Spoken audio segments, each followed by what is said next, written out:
Hey guys, welcome back to Ethony's 31 Days of Tarot hashtag. Today I'm going to answer question 21 and 22. 21 is, do I use tarot for mediumship readings? Why or why not? And that's why I've added it to day 22, because the simple answer to this is I don't. I'm understanding mediumship readings as readings that allow us to connect to those who have passed, ancestors, and various other spirits.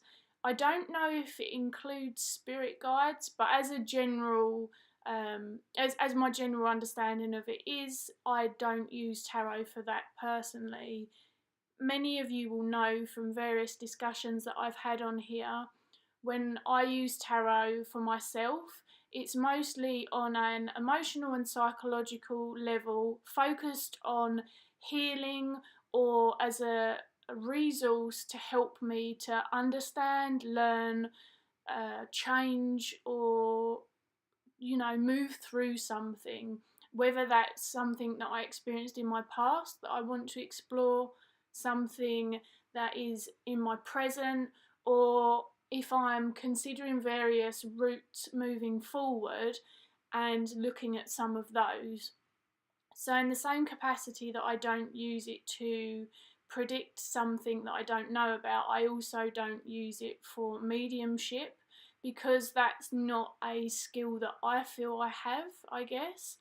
I did grow up around people who use tarot for mediumship, so I have seen people be read for in that capacity.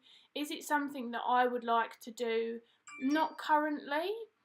Sorry about my phone. But is it something that I would be willing to have someone else read for me about? Yeah, sure. It's all of these things intrigue me and interest me. It's just not something that I would personally do for myself.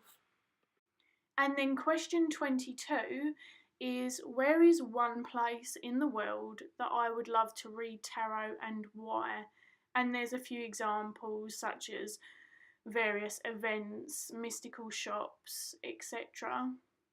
For me, despite going so many times, I have yet to take a tarot deck and read there.